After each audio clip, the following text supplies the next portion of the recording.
sanadkan 2024 waxa uu ahaa sanad dagaal oo ay dhaceen dagaalada qaar ka mid ah kuwa ugu xuma ee dunida. waxa uu ahaa sanad doorasho oo kala bar dalalka caalamka ku nool ay u dareereen goobaha codbixinta. waana sanad ay dhaceen dilalkii ugu badnaa ee lagu qaarajiyo hogaamiyaal miisaan weyn ku lahaa dunida oo ay ugu foolaadsan yihiin bariga dhexe. magacyo badanna caalamka waa ay ka tirmeen. 2024 waxa lagu xasuusanayaa in teknolojiyadda dunida gaar ahaan garaadka macmilka uu gaaray fikta ugu sareysa.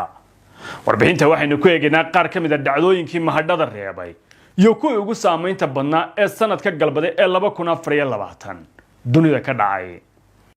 arqamka Kaleshwa waa guri si casri ah loo dhisay oo ku yaala magaalada Nairobi gaar ahaan xaafadda Kaleshwa waa guri leh adeegyada aasaasiga. haddaba haddii aad danaynayso inaad magaalada Nairobi aad guri ka iibsato nagala soo xiriir telefoonada shaashada ku qoran.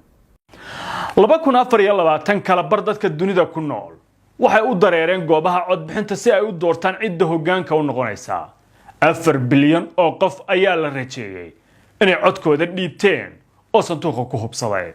sanad doorasho Mexico, Mareykanka, Bangladesh, Indonesia, Koonfur Afrika, Ruushka, Pakistan iyo wadamo kale oo ay qaybo ka mid ah ku yaalaan gobolka Geeska Afrika ayaa dhammaantood martigeliyay doorashooyin dhacay sanadkan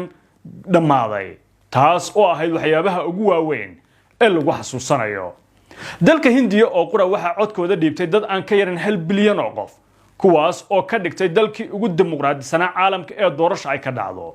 15 milyan ayaa ka shaqeeyay 1 milyan oo goob doorasho oo dadweynaha Hindiya ay codka ka dhiibteen. waxay ahayd doorasho qaadatay 7 wareeg, si weyn ugu guuleysteen xisbiga talada haya ee uu hogaaminayo Narendra Modi. marka laga hadlayo Geeska Afrikana, Somaliland ayaa noqotay halkii ugu ballaarneyd ee ka dhacday doorasho mucaaradku ay guusha heleen. xukunkii iyo kooxdii xukunka fadhidayna laga guuleystay. natiijada doorashadana waa lagu wada qancay oo xisbiga talada haya waa uu wareejiyay doorashada, taas oo ay dawladda Mareykanka ku sheegtay inay tahay cashar ay Somaliland Geeska Afrika oo dhan ay u dhigayso. tani waxay ahayd mid ka mid ah doorashooyinkii ugu muhiimsanaa ee saaxadda Soomaalida ka dhacday.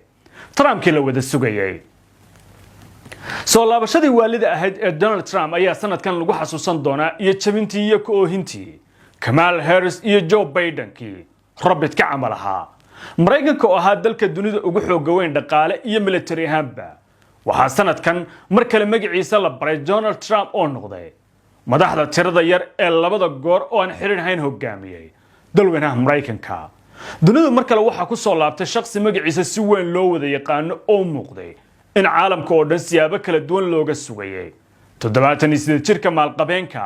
ayaa codad tiro badan ku garaacay haweeney la tartansiiyay markii uu baratanka aqalka cad ka haray Joe Biden oo da'diisu u suura gelin weyday inuu sii maamulo dalka Mareykanka.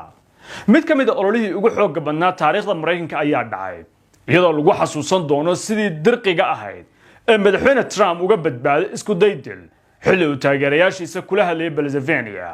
filashooyin badan oo ay ugu horeysay siyaasadda arrimaha dibadda ayaa laga dharuurayaa madaxweyne Trump oo bishan ugu horeysay ee sanadkan 2025 la wareegi doono kursiga madaxtinimo ee Mareykanka. dagaalka iyo magacyo culus oo dunida ka galbaday.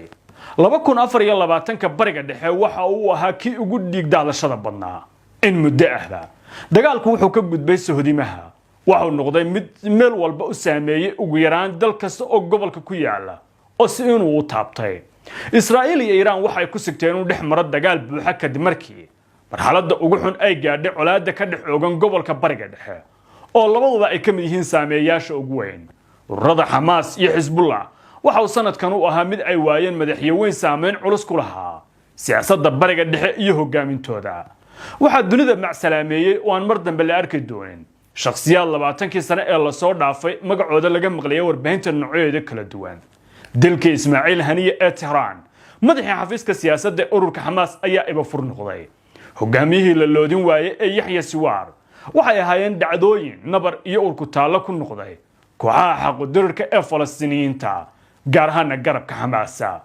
waxaana u tahay Hamas inay weyday xubnihii ugu muhiimsanaa oo laba ah muddo 2 bilood gudahooda. 2024 oo dhanna Falastiiniyiinta waxa uu uga dhigan yahay sanad aan wanaagsanayn oo u bilowday ilaa dhamaadkiisii. si la mid ah Hezbollah reer Lubnaan ee Shiicada ee Iiraan taageerto waxay weyday xasan nasrullah oo hogaamiye ruuxiya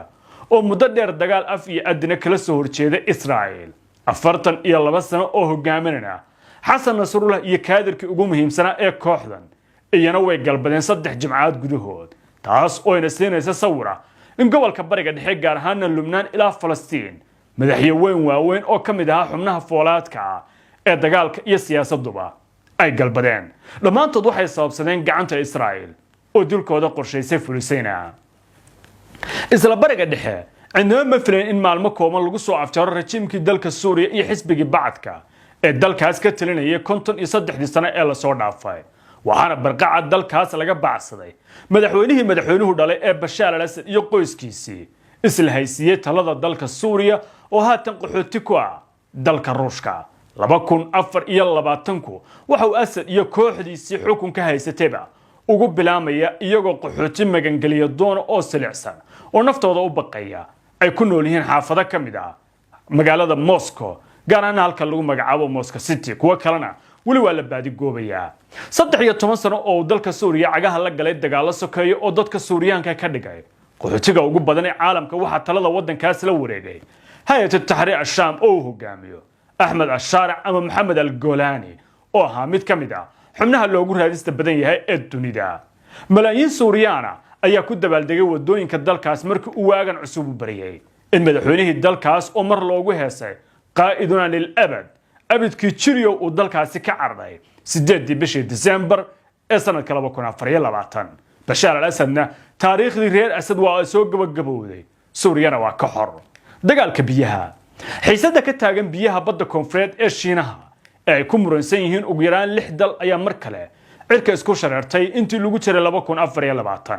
Shiinaha ayaa isku balaariyay xeebaha badweynta Hindiya iyo Pacifica waxaana qarka u fuulay in dagaal biyood uu la galo dalka Filibiina badda koonfureed ee Shiinaha ayaa biyo ay ku muransan yihiin wadamada Shiinaha Filibiin Taiwan Indonesia Vietnam iyo Malaysia dhammaantoodna sheegashadooda ayaa sare u kacday waxaana cabsi laga qabaaba dagaal rasmi ah sida iska cad biyaha baddan ayaa ah mid dagaal mahurta maadaama laba arrimood oo ay yihiin kuwa aan laga gorgortami karin tan u horeysa waa in 40% gaaska dabiiciga ee caalamka uu ka gudbo marin biyoodkan koonfurta kaga beegan Shiinaha sanadkii la soo dhaafay waxa la diiwaan geliyay in dhaqaalaha laga sameeyay uu gaarayo 3 trilyan oo dollarka Mareykanka